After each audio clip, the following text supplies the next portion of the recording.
Hello, dear viewers, and welcome to Daily Reset. Another day, another episode right here at your favorite family channel, KTV2. Now, before we get into the details of today's topic, we will take a short break and we're going to get to know a little bit more about our guests for today. And before that, dear viewers, stay in your seats. I'll be right back for more. Hello, dear viewers, and welcome back right here at Daily Reset. So, today's guest is Mariam Alkhamees, and she's going to talk to us about her art side of things. And we're going to have a very interesting topic that is called creativity, expression, and inspiration. But before that, how about this? We'll take a wonderful greeting to our guest, Mariam, and hello and welcome to the show. Hi, thank you for having me here again. It's a pleasure. Welcome, anytime. So now this is your art side of things, and let's start by this. When did you first realize you were an artist or into art? So, growing up, I always loved drawing in school and at home. And my mom used to study fashion. She at a fashion college in Belgium, and so she used to draw these models, and I would take her drawings, and I'm like, I want to draw them. You know, I'd copy her models, and people always used to compliment my gift of drawing. So they say like, "Oh, you draw really well." So I try to draw as much as I can. That was when I was a child and like kind of like not even like early teens, but I stopped completely drawing, painting, all of that, because I just thought it wasn't something like that's gonna, I didn't find a passion in there yet. So that break kind of went on for till about very recently. I would say about 4 years ago. Okay. So about 4 years ago, So you started as young as? Probably as young as 6, 7. All right. And then you left it for the longest time, came back again 4 years back. 4 years back. Yeah. And I needed something to keep my my mind busy from like overthinking or anxiety and a lot of people suggested pick up some form of activity. It's a good form of therapy. So why not like do something like art or yoga or anything of that kind? And I was like, yeah, like I haven't drawn and painted in a really long time. This is like, where you revisited it again. Yeah, you revisited painting. You opened an old passion of yours. Exactly. And so when I picked it up, I remembered why I loved it, and I just continued. And here I am. Wow, fascinating. So what are your earliest memories of creating art as a child? So that, and I want to add something to the question. Do you still have your early drawings? Unfortunately, I don't, because we moved so much. All right. Yeah, so we a lot of things get lost, when you move from country to country. So I don't have anything from back then. I even had I did pick up some I picked up some drawing here and there. Let's say maybe 10 years ago, 12 years ago, I would just draw one color pencil sketch, for example. So I have some of those. Yeah. All right. How did growing up in Belgium and Morocco influence your artistic style? Okay, so I wouldn't say Belgium as much, but Morocco definitely, it definitely affected my artistic style, in the sense of I use a lot of colors in my some paintings. I don't. Some paintings you'll see more like monochrome kind of palette, but a lot of my paintings have color, and that's how it's. Morocco is a very colorful country, and for example, a city like Marrakesh is a very colorful city where you see colorful buildings. Tunisia is the same way, but it has a different different kind of color. Morocco is more of a vibrant color. Yeah, I've always seen that Morocco has very vibrant, loud, and very strong colors. Yes. At some point, some of them could be a little bit of a neon color. Yeah. They will punch out really strongly. Exactly. Not just in their culture, but even their food. Yeah. Yeah. 100%. All right. So, did you study art formally, or are you self-taught? I didn't study art. I took one intro to drawing class in university. I actually would have loved to study art. Now that I think about it. Okay. Yeah, I would have loved to study that, and I had favorite artists, like even, I used to take art every year in school, in high school. I would make sure that art was an elective because I just enjoyed art. I enjoyed painting, So making. who was your favorite first artist? So yeah, back to the artist. I loved Paul Gauguin. Okay. I think because his paintings were very colorful as well. I did like Monet as well. Yeah, of course. Yeah. That's the standard of everyone that loves colors. Yeah, Right. exactly. Yeah. All right. Did you ever try to mimic Monet's? I did in art class in high school. All right. You know, we all did that, and No, I meant in the sense that how he used to draw, because I know Monet used to take like a scene, and he would see it on different lightings from morning, afternoon, evening, and so on. Yeah. Did you try to do that, mimic that in that sense? No, that I did not. That's a very cool idea to do. I haven't tried that, but I will. Maybe I will. Pick a spot in Kuwait and do it. Yeah. It will you will get a different perspective. Yes. How lighting change, shadows, sceneries. Specifically, if there's a lot of clouds. Okay, how about this? We'll take one of your paintings and let's start with this one, and tell us a little bit more about this. What is it exactly? So you can see that this is a woman. Yes. But everyone asks what those gold things over there are, and there's no exact answer to that, except that you can make it however you want. But the whole idea of this painting is it is about transformation. Okay. And it is for whoever is going through a transformation in life, or what do they call it, a catharsis? Yes. Yeah.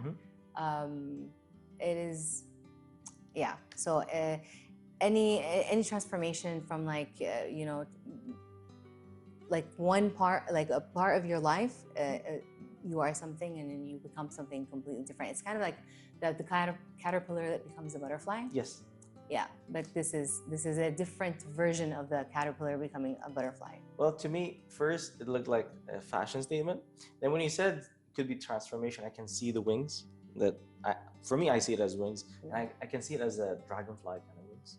See, you see it in your own way. Because dragonflies have like 3 wings on each side. Yeah. So total of 6. So can I tell you, one other person noticed something about this and said it looked like airplane wings.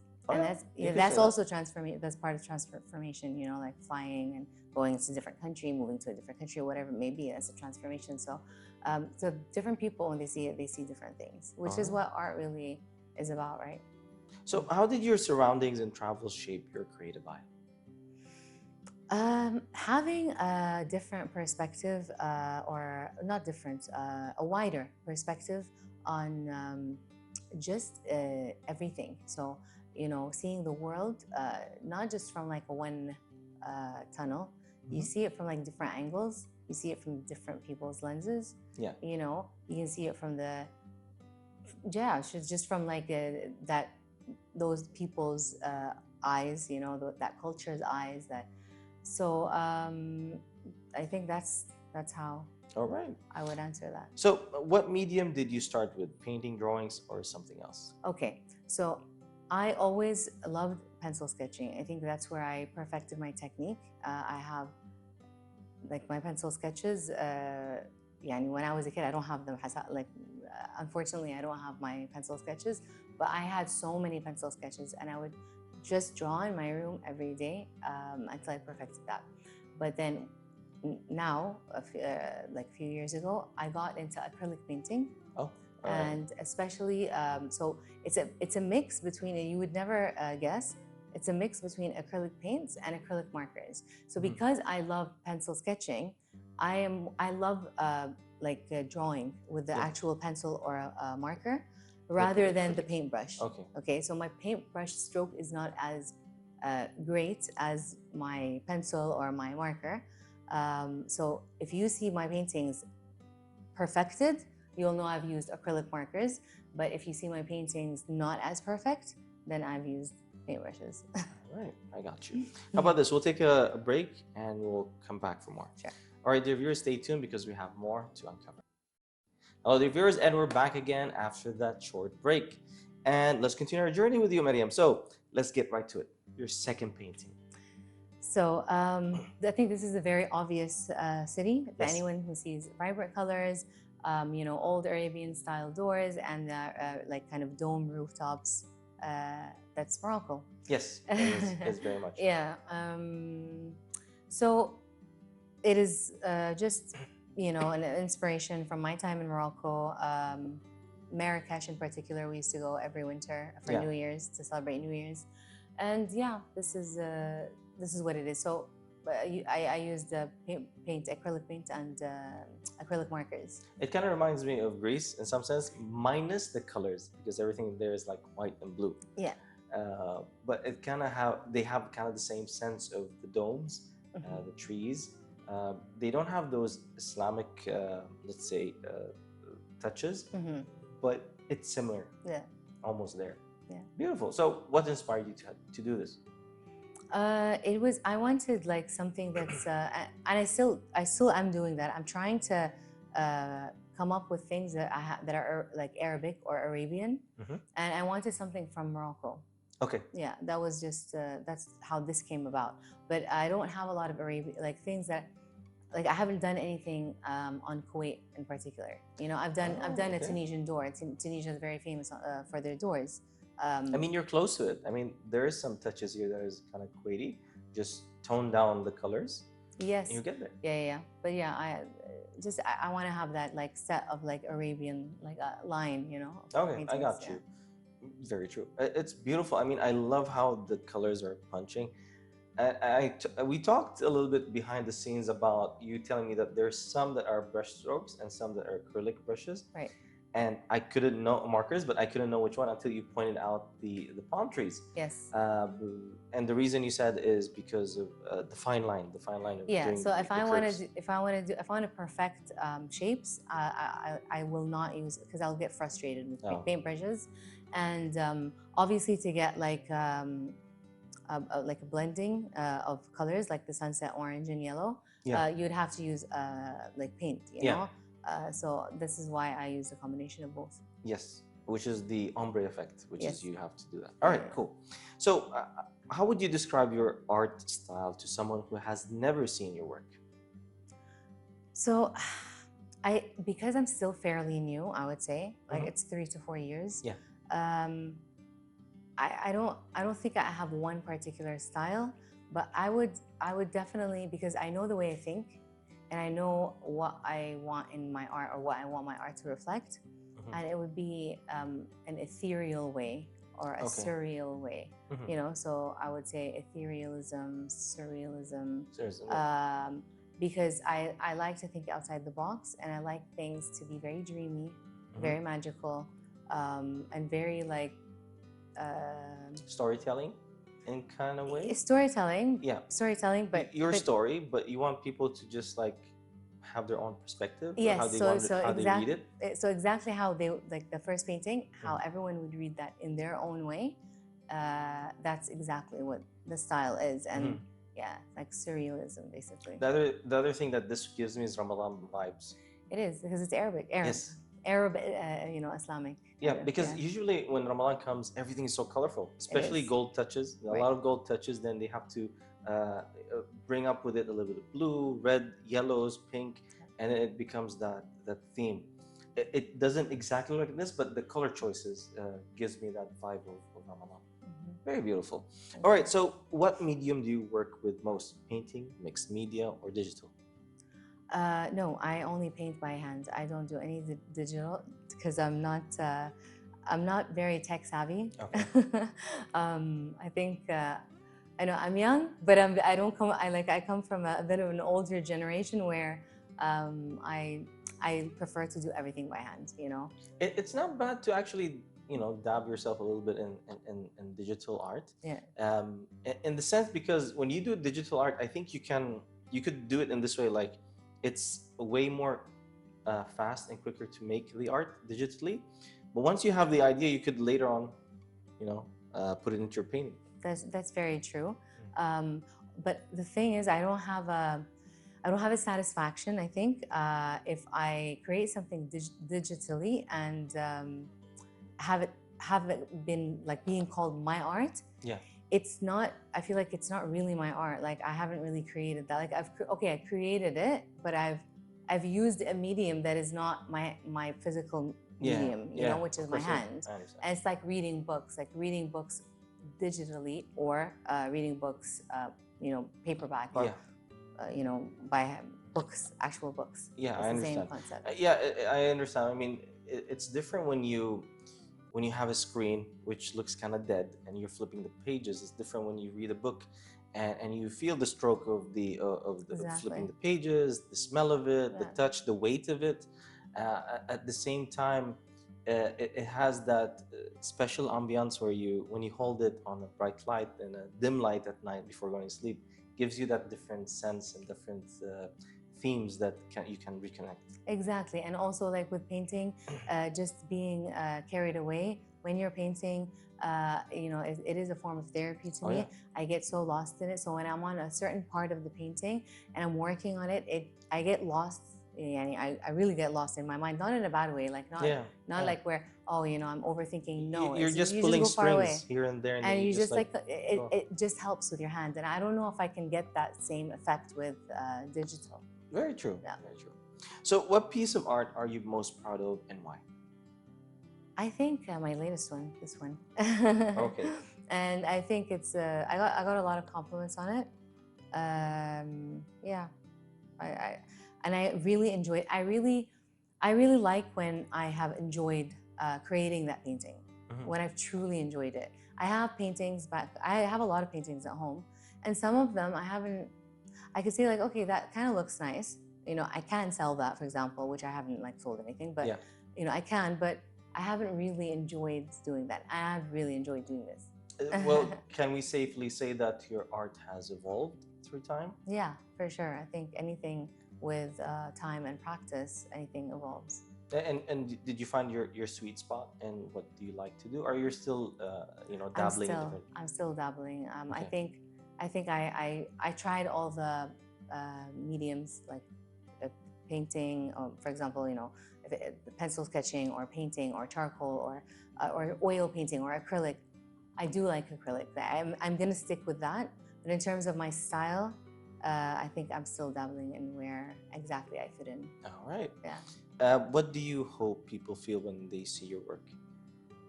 I hope they feel maybe inspired, and also kind of reflective of something, or of themselves, or you know, like it affects them in some way, or it touches them in some way. You mean that it's like you wish that when a person sees it, that they're looking at a mirror more than a painting, so they would see themselves and see how would they describe themselves in that moment looking at the painting. Exactly. Amazing. So where do you find inspiration in your work? Different things, random things, like is it something that happens in the moment, or is it memory based? It can be both. Okay. For me, it can be both. It could be literally a memory, or it could be something that happens. Or sometimes I want to paint. I haven't, let's say, painted for a month, and I'm like, you know what? Like I really want to just sit down and paint. So I would, you know, I think I would like to talk to my kids and kind of keep my ears open and see what's going on. So I get inspired by different things, and my kids, my family, you know, work, friends, going out, nature. Yeah, so you get inspired by different things, and sometimes you just have to keep your ear out. Oh, exactly. Ear out and options open. Yeah. All right, how about this? We'll take another break and we'll be back tomorrow. All right, dear viewers, don't go away and don't change the channel, because we have more to unravel. And we're back, dear viewers, after that short break, and let's continue our journey for today with Mariam Alkhamees. So now, before we talk about the last painting, I want to talk about, let's say, burnouts and mental blocks. So do you get burned out if a painting doesn't go a specific way, or maybe you're just putting too much into it? And also I want to talk about blocks, like when you get to a certain point where you don't have any ideas, or maybe you're stuck in the middle of the painting, you don't know where to go, you have a mental block. How can you refresh yourself and go back to it? Or would you just put it aside and like, maybe I'll finish it maybe after a year or two? Right. I have so much to say about both. Okay. Because it definitely happens to me. And I never understood any of that, by the way, until I started painting. I didn't, you know, when they say writer's block or painter's block, or I never understood any of it. So let's start with burnout. With burnout, I fight with my paintings sometimes. So what happens is, and I have like the evidence in my bedroom right now. So I have like a huge canvas, which I started working on a few months ago. Was it? Yeah, a few months ago. And whatever I painted is now currently covered in white, and it's barely visible because I decided like I did not like it like whatsoever. It's just, it did not speak to me. Like I'm painting something that I just did not understand. Okay? So it was like, it took me too long. Like I think I was already working a month, and I was not barely like finished anything. I've only like done the shape of what I wanted. And it burned me out. Like that was the burnout that I would say a call. And I just felt like I was like, okay, I don't know why I do not like this. And the painting has a man in the painting. Yeah. Okay. And he's it's holding it. Because it's a man. He's, you know, but he's holding an instrument. So the man is faceless. It's a faceless man. Fine. But he's holding an instrument, and you know, I thought it would be this beautiful painting, and I just didn't like. I was like, I don't know what I have a problem with. Like, I don't know if I have a problem with him or what's going on. But yeah, so that so that even happens when he was a lot. faceless, you still have a problem with the man. Yeah. Okay, It is. It's just you sometimes don't like your paintings, or you don't like. I don't know. I just thought like, or is it the problem because you had an image in your head, and the moment you put it on canvas, it kind of didn't make sense. That's literally what was going on. So because I was so invested time-wise, like I was already a month in, and already like there was shapes and everything, and I was so invested that I was like, no, I'm gonna push myself through this. So I kept pushing myself and investing more and more until I got so like, when I stopped, I was like, no, there's no way, because I cannot envision what this is gonna look like. It just doesn't make sense to me, you know? I feel like it is not gonna be good. And when I feel like if my painting is not gonna be good, like I'm not gonna be satisfied with the end result, there's no way, like I'm gonna hate it. Okay. So yeah. So you'll just put it aside, revisit it later. I do that sometimes, and sometimes if I really like, I have put my foot down and I've like really like argued with myself, I will do what I did with that like man holding the instrument. Like I just painted 2 coats of white paint on him. Delete him. Yeah. Basically. All right. Now, when we talk about artist block. Yes. Okay. So I'm currently in one. This is something that happens. I realized like, okay, so let's say, you know, I've been doing this for 4 years or almost 4 years. It does happen. It doesn't happen frequently. It happens once in a while, and I don't know what it is. I don't have an answer for this. I don't know why I do, because right now I feel like I want to paint, and I want. I went out and I bought canvases. I went out and I got a canvas, like a pad that has canvas paper. So I want like something where I can just draw freely, like nothing that is going to be like on canvas where maybe I can, you know, put it up for display. Just some like thoughts or, you know, ideas or, you know, what is it, brainstorming of whatever. Nothing will come out. Like nothing will come out, and you get stuck. And I don't know what it is that gets you out of this. And it has happened to me a couple of times before this. So maybe this is the 3rd time. So today it happens about once a year, twice a year. But I don't know what gets you out of it. Well, I do dabble a little bit with drawing myself, and I do get to that point where I have an artist block. And I do believe sometimes it's because the fact that when I start drawing something, and then it's not that my chain of thought got cut off, it's just that I start to have a lot of them, and then I just don't know which one to choose. And I'm afraid to choose something that's different, then it could go away from what I originally thought of. Or I would choose something that is exactly how my head thought of, but then again, like I'll tell myself like, should have I changed it a little bit just to give it a little bit more flavor? Yeah. And then I would go back and forth into this dilemma. And then you get stuck. And then I get stuck. Right. And then I would say like, yeah, I don't think this painting was going anywhere to be exact. Maybe it was just okay in my head, and that's it. And just keep it there. And better not put it on on the canvas. Maybe that is a reason, by the way. I think this block happens for a reason, so as not to maybe, you know, waste your, I don't know, mental energy or whatever on something that is not going to benefit you. Yeah, you know? and then I learned that not everything that comes to your head that you should actually paint. Exactly. Just leave it as it is. Just leave it in your head and it's okay. I know that especially when people are very famous in painting, their fans want them to basically put out, you know, everything, like whatever you're thinking of, just put it out. Yeah. And then when they come out and let's say in a press review or something like, oh, I had this, but I never painted, then the people are like, we want to see it. Yeah. Like, but it's not meant to be there. It's just meant to be in my head. Yeah, exactly. All right, now going to the painting, the last one, which is the most recent one, I think. So this is one of the more recent paintings that I've done, and I honestly, it was not meant to happen on a small canvas size. Yeah. It was meant to happen at least on a canvas size this size, or this size, but not a elongated one, like a wider one, like, you know, a larger version of that one. Yeah. And I didn't have that. And I had small canvases that belonged to my daughters, and they were not. My daughter had it already painted in black, the background, and she just tossed it aside, and it's been tossed aside in her room for I don't know how many months. And I was like, oh, well, this is going to waste. So let me just get creative. And yeah, so I painted that because I had something in mind that I wanted to do, which was similar to that. It's a line of I'm going with like something with a line of similar thoughts, emotions, and kind of also similar looks, like how it looks, but with more color.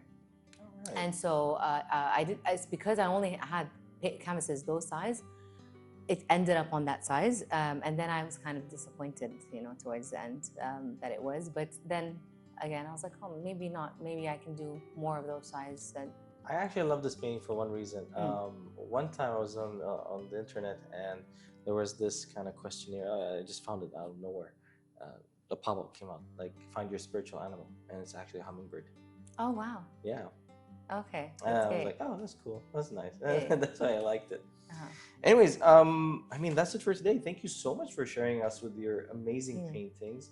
My favorite one would be actually that one, just because of the hummingbird. Oh, amazing. Yes. I'm glad you like it. And well, thank you so much for being with us today. Thank you for having me. It's been a pleasure. It's been a very amazing journey to show your kind of painting side, your painter side, your inspiration, where it comes from. And we hope to see you soon again. Thank you. Me too. Thank you so much. All right. Thank you, dear viewers. That's a wrap for today at Daily Reset, where a new chapter of your life starts with us. And until next time, we'll see you soon.